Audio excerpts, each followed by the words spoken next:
Hola, buenos días, bienvenidos a IPG Patsala de Español. Me llamo María Teresa Miramón y soy profesora visitante de la Universidad Jawaharlal Nehru en Nueva Delhi. Estamos en el módulo 13 del paper 10 y vamos a empezar a continuación. Este módulo se titula El teatro en el siglo XVII. Vamos a hablar sobre las características generales del teatro barroco. El teatro español del siglo XVII se creó en gran parte debido a Lope de Vega, aunque también está claro que este se fue influido por muchos escritores y dramaturgos de la época anterior, los cuales fueron contestados por los seguidores e imitadores de Lope. También hay muchos defectos en el drama nacional español. Por ejemplo, hay una ausencia de temas que tratan sobre los problemas vitales de la humanidad, como en Shakespeare.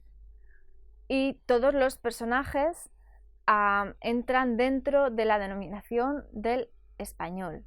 Lope propuso que el teatro fuera un teatro para la gente común, es decir, para todos. Y cito así: porque como las paga el vulgo, es justo hablarle en necio para darle gusto.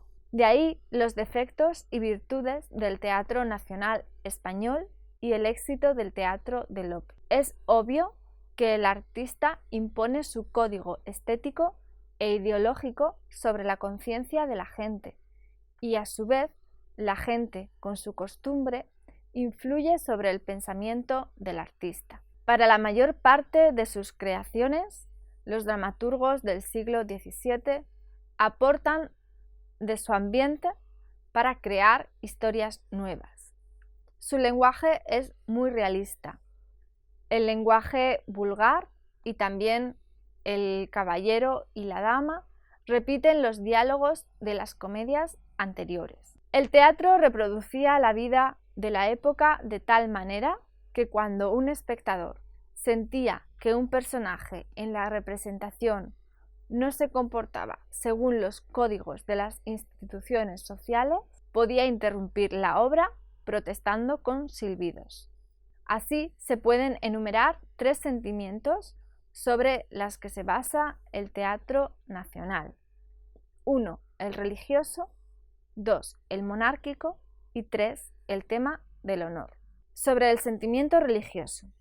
Las llamadas comedias de santos fueron muy populares durante el siglo XVII en el teatro español, junto con dramas con temas de las leyendas piadosas o bíblicas e historias religiosas de pura imaginación. No es justo despreciar de las comedias de santos, como hacen algunos críticos, pero podemos criticar algunas obras individuales. Es muy difícil llevar a la escena la vida de un hombre meditativo, que es poco adecuada para una comedia. Sin embargo, lo lograron los dramaturgos con mucha habilidad. Lo que prevalece en las comedias de santos es la fe ciega y absoluta en la religión católica y el fin de la salvación eterna. La teología en ellas siempre era humanista, pero esta concentración de religiosidad llevó consigo como resultado el odio, tanto para los judíos como protestantes. Fue el rigor de estas pequeñas transgresiones. Buenos ejemplos de estas comedias pueden ser El burlador de Sevilla o El condenado por desconfiado. Un aspecto muy importante de este tipo de comedias es que los dramaturgos querían llegar a su salvación eterna por medio de sus dramas, pero querían llegar a esta situación ya por razón, ya por amor. Este fue el eterno dilema mental entre mente y corazón. La diferencia entre las dos posiciones definía las diferencias entre los dos más grandes dramaturgos, que son Lope de Vega y Calderón de la Barca. Vamos a hablar también del sentimiento monárquico, que queda reflejado en el siguiente poema de Lope de Vega. Subir a la majestad es dejar de ser humano y un amago soberano de la infinita deidad. Este poema se llama El Palacio Confuso. Todos los conflictos relacionados con este sentimiento están vinculados muy íntimamente con el concepto del honor. La fidelidad al rey debe ser absoluta y es debido a esta veneración que hay tantos tratados de intelectuales de la época sobre el tiranicidio o la matanza del rey. En tales obras lo que ocurre es que hay una reivindicación de la autoridad real. El rey no solo vence por causa de ser rey, que le da derecho divino, sino también por ser un hombre incomparable. Su justicia se revela cuando tiene que decidir entre el amor y el deber.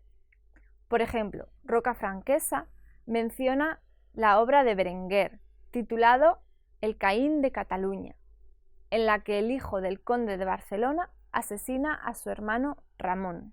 El conde, por ser un representante de la autoridad real, acepta la decisión del tribunal para condenar a muerte a su hijo, pero como padre lo visita en la cárcel y le da las llaves para escapar de la prisión.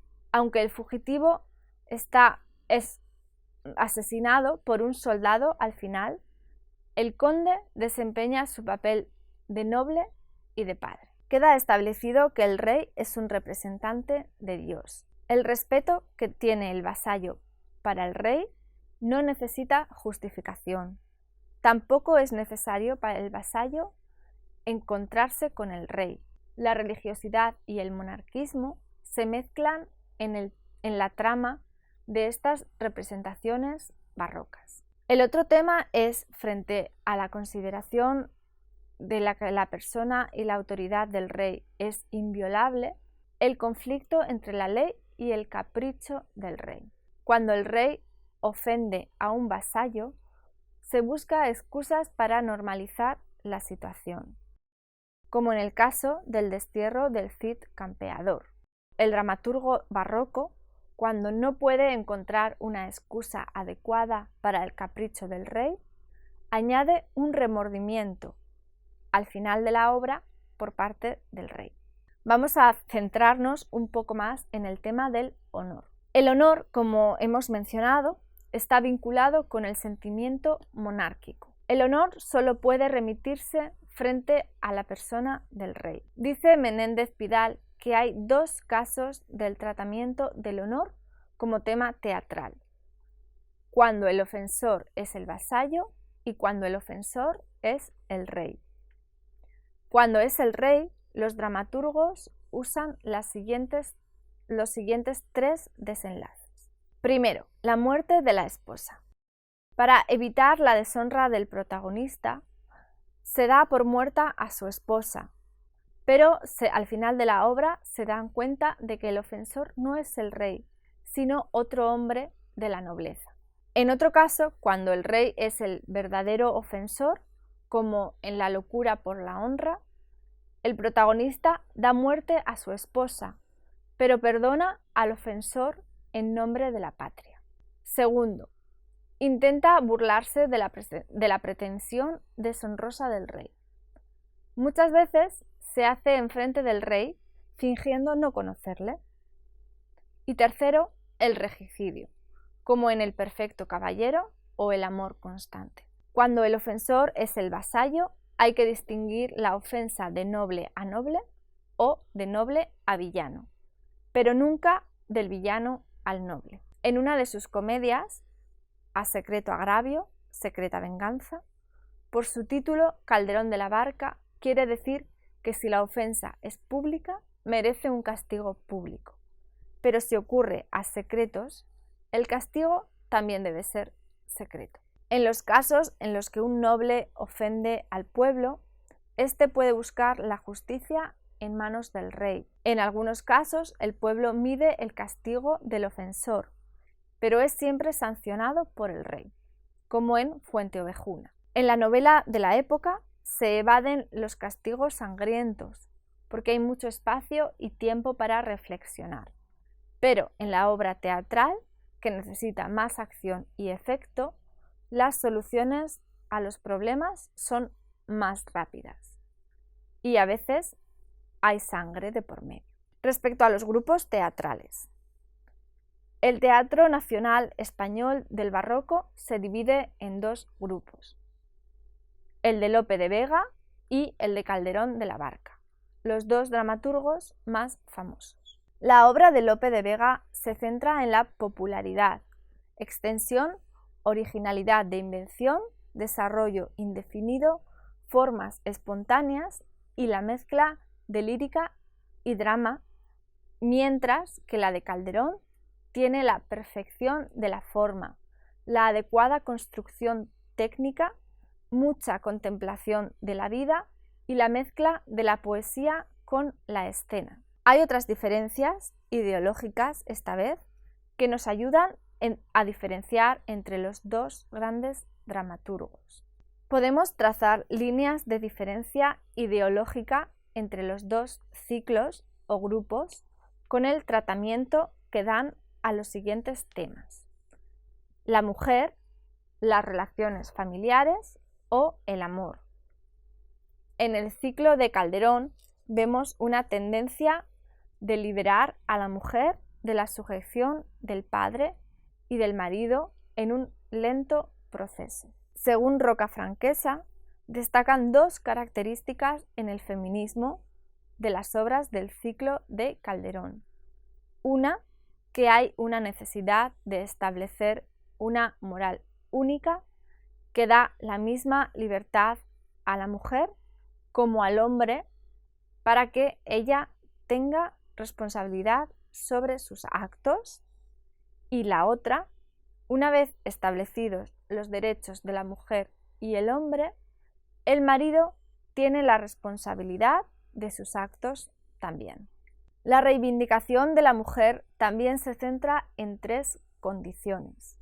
La primera, que el honor de la mujer es suyo antes de que sea de su marido o de su padre. Y segunda, que ella tiene la libertad de elegir un marido. Y tercera, que ella puede aspirar a los mismos cargos que el hombre, debido al hecho de que tiene los mismos derechos. Pero debemos mencionar que estas son las características feministas de las obras de los dramaturgos del ciclo de Calderón de la Barca, tales como Figueroa. Hasta la obra de Calderón, la mujer tenía un rol pasivo. Al ciclo de Lope de Vega pertenecen muchos dramaturgos grandes como Tirso de Molina, Pérez de Montalbán, Guillén de Castro, Ruiz de Alarcón, etc. Sin embargo, con la muerte de Lope en 1635, su ciclo también se va perdiendo importancia, mientras que el arte de Calderón alcanza su apogeo. La cantidad de obras teatrales producidas en el 17 hace muy difícil establecer categorías puras para clasificarla. Las anteriores clasificaciones de tragedia y comedia no tienen validez ahora debido a la creación del gracioso frente a las exageraciones del galán. Como mencionamos antes, Torres Naharro dividió las comedias en dos tipos: comedias a noticia y comedias a fantasía. Las primeras están basadas en la vista y las segundas en la imaginación. Antes de Lope, los dramaturgos tenían claro la diferencia entre la tragedia y la comedia, basándose en el desenlace de la obra y no en el tema. Con Lope se inicia la división entre las comedias de capa y espada y las comedias de teatro. Las primeras eran reflexiones de la vida cotidiana, de carácter costumbrista, y las segundas se basan en historias y leyendas mitológicas. Vamos a hablar un poco más sobre esta figura del gracioso. Uno de los personajes más curiosos, importantes y complejos del teatro español es el gracioso. Podría ser el bufón de los pasos gruesos o el complemento del galán, el que tiene el buen sentido. Aunque la figura del gracioso fue casi institucionalizada con el teatro de Lope, un estudio de su evolución nos suministraría muchos rasgos suyos que nos pueden ayudar en distinguir entre el gracioso del ciclo de Lope y el del ciclo de Calderón.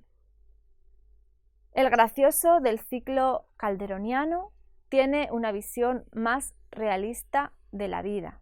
Ha sido tema de mucho debate el origen del gracioso. Algunos críticos dicen que el gracioso se origina del bobo de los pasos de rueda, un tipo de rivaldo de los libros de caballería como Sancho Panza. Otros dicen que fue creado por Lope de Vega como inspiración de la vida cotidiana de la época. Por otra parte, Miguel Herrero dice que el gracioso nació de la realidad histórica de la época de los Austrias, que fue institucionalizada por Lope. La literatura de la época es el testigo de la existencia de estos tipos, mayoritariamente en ambientes estudiantiles, donde gozaban de gran camaradería con su amo. Los seguidores de Lope acentuaron el carácter cómico del gracioso y por un periodo de varios años le dieron mucha adaptabilidad, exigida por las circunstancias dramáticas en las que se encontró. Vamos a pasar a hablar ahora sobre el auto sacramental.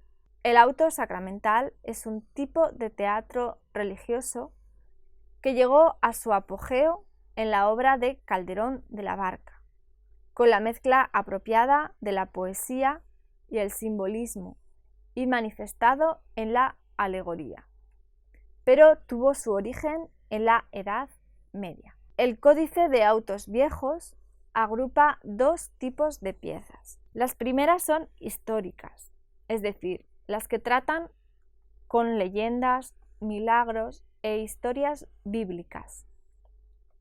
Las segundas son alegóricas, que incluyen la personificación de virtudes y vicios.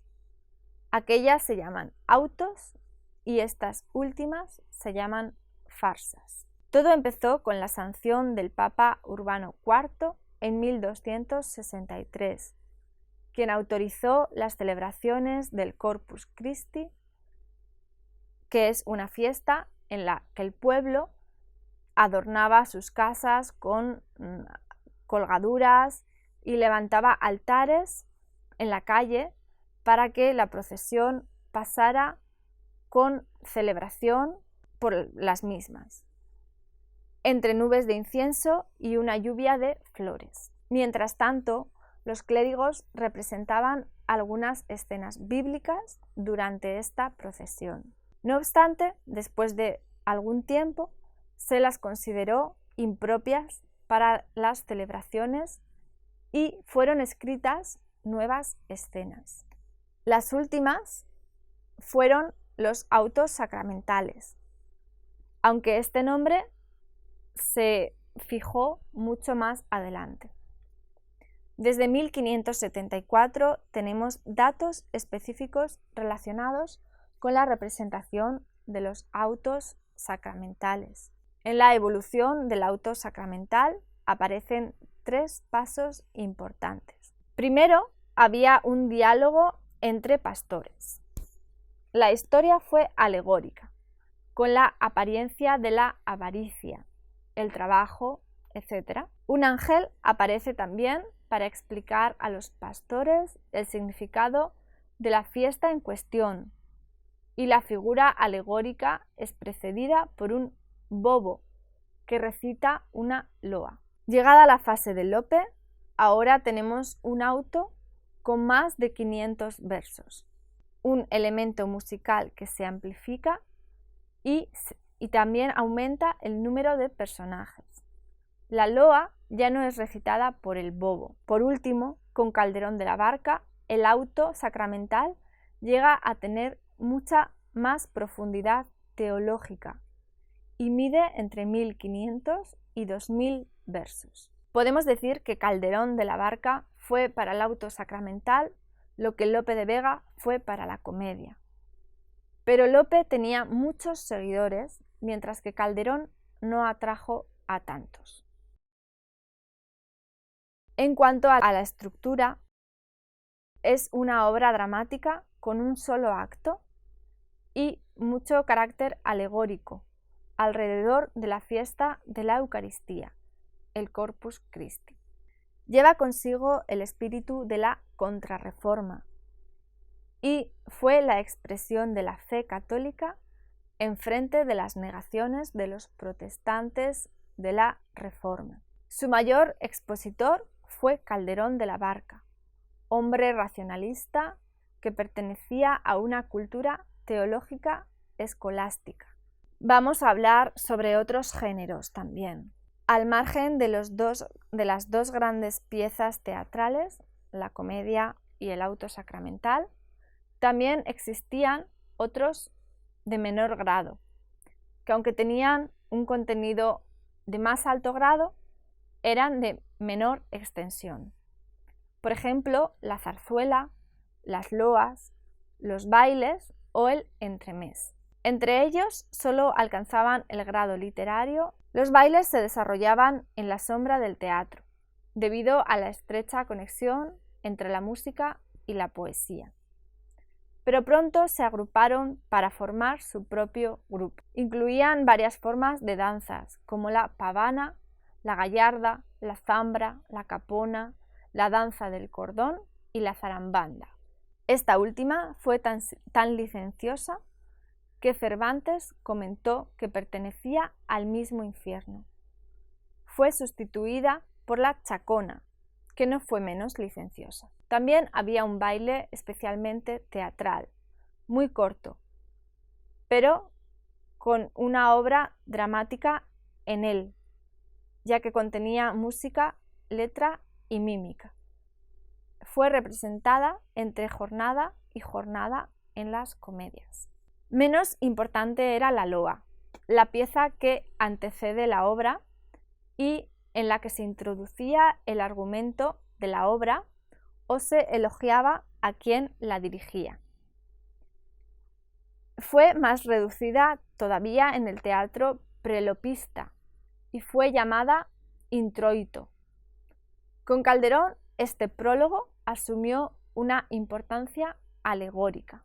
También tenemos la zarzuela, que tiene dos partes, la parte cantada y la parte hablada. Como su nombre indica, el lugar donde tuvo lugar su primera representación fue el Real Sitio de la Zarzuela, cerca de Madrid. En Calderón, la zarzuela encontró su mayor apogeo con el desarrollo de sus características más típicas. Experimentó con un reflorecimiento en el siglo XVIII y ha sido popular hasta el día de hoy. Mucha más importancia tuvo el entremés, una pieza breve y humorística que se utilizaba para que el pueblo no perdiera la atención de la obra principal o que no hubiera tanta monotonía en la obra teatral. Este era intercalado entre episodios de obras pasionales, de celos o de honor, y asumió un carácter muy satírico, pero solo existía en las obras para las clases inferiores, porque, como dice Lope de Vega en su Arte Nuevo de hacer comedias, es una acción entre plebeya gente, porque entremés de rey jamás ha visto. Su contenido podía incluir un diálogo chispeante entre dos tipos sociales con una moraleja, una escena cómica o una situación caricaturizada. Tuvo su origen, como muchos otros, en el paso de Lope de Rueda. Por un tiempo las palabras entremés y paso tenían el mismo significado, hasta Cervantes, donde tuvo un carácter muy grosero y burdo, utilizado por personajes como mendigos y lacayos. En Cervantes el uso del entremés era para la prosa, pero Cervantes lo sustituyó por el verso. Es entonces cuando alcanzó su máxima expresión bajo Cervantes y desembocó en los sainetes de Ramón de la Cruz. Tenemos que echar un vistazo también sobre la escena española del siglo XVII, también estudiando los locales, las representaciones, las compañías, los cómicos, etc. Todo esto puede ayudarnos a entender mejor el teatro español del siglo XVII. Los locales eran de tres tipos: el eclesiástico, para representaciones religiosas, especialmente los autos sacramentales; los locales para las representaciones religiosas y las obras de corte estaban acompañadas por mucha pompa, pero los locales urbanos eran más sobrios y rudimentarios. Su economía se basó sobre las entradas que vendían, aunque muchos espectadores entraban sin pagar. Estos espacios o teatros públicos fueron arreglados por las cofradías que los arrendaban a las compañías. Roca Franquesa nos da una descripción muy apta de los locales públicos, y cito así: el local era un patio común, rectangular casi siempre, formado por los muros traseros de las casas de la vecindad. Los balcones y ventanas se habilitaban a manera de palcos para espectadores de calidad. En el patio, de ahí ese nombre, aplicado todavía al recinto de butacas en nuestros teatros, se acomodaba como buenamente podía el pueblo llano, pero solo los hombres.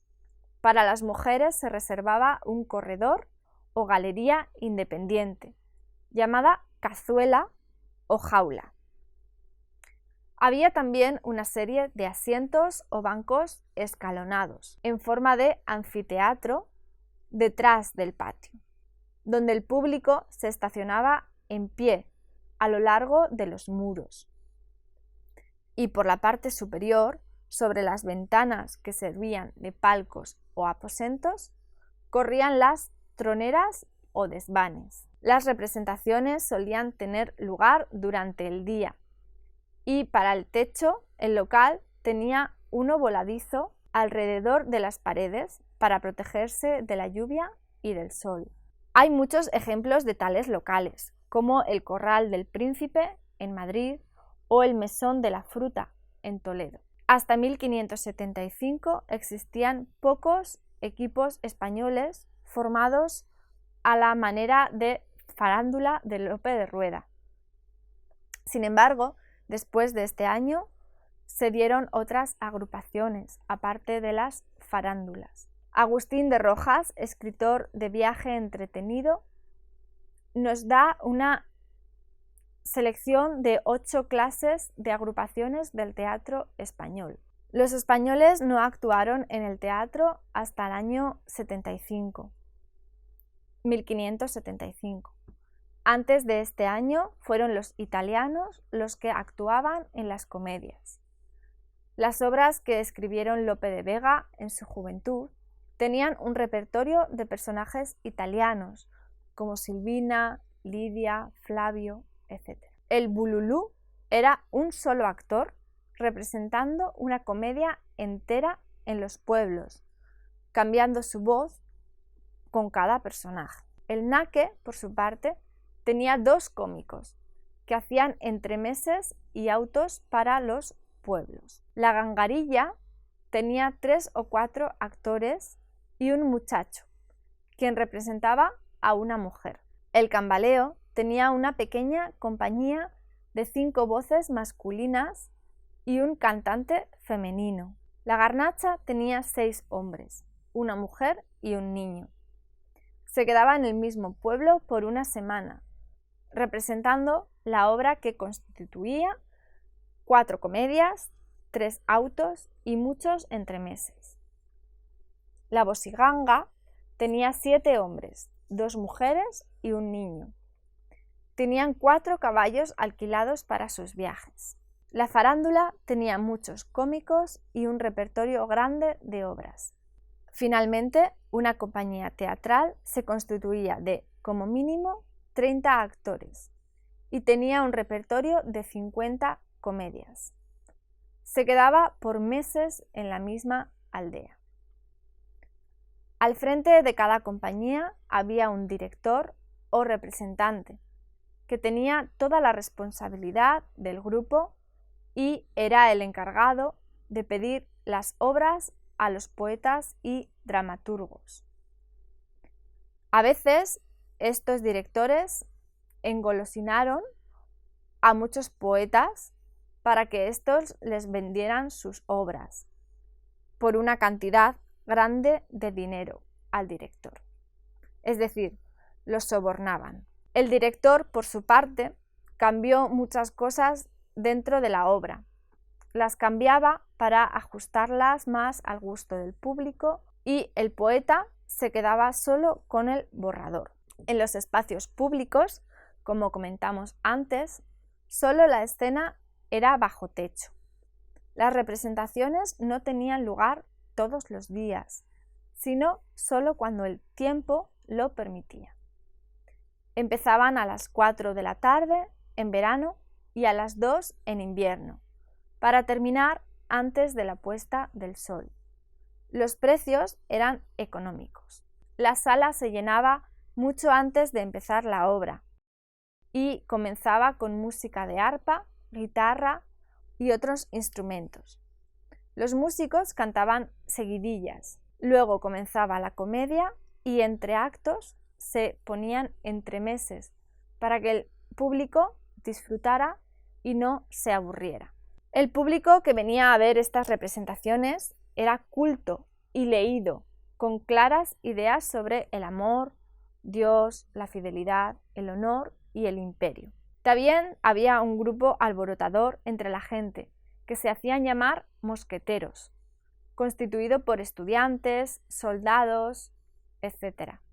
Y los telones estrechados. En cuanto al escenario, en el caso de los teatros públicos, el fondo estaba cerrado y los telones cubrían los 2 lados. Era una estructura muy rudimentaria en comparación con la pompa del teatro de corte y el escenario religioso, en el que el escenario estaba abierto durante la representación y los entreactos. El escenario comenzó a ser decorado a partir de 1620. Algunos poetas y dramaturgos, como Lope, estaban en contra de este truco de utilizar máquinas y cuerdas técnicas para las representaciones, porque creían que el arte debe tener respeto para la imaginación de la gente común. Por su parte, el teatro de corte y el teatro religioso usaban más tramoyas y a esto se representaba en la corte, con toda clase de mutaciones y sorpresas. Los escenarios del corpus se usaban para las representaciones de los autos sacramentales y los escenarios de corte estaban más elaborados, fijos en un espacio específico, como por ejemplo representando el palacio o el jardín, con instalaciones flexibles para que la familia real y la nobleza disfrutara de las representaciones. Con el paso del tiempo, las decoraciones y técnicas usadas para las representaciones aumentaron, pero como comentó Lope, mucho antes es el verso o el arte lo que debía capturar la imaginación de la gente y no los trucos externos.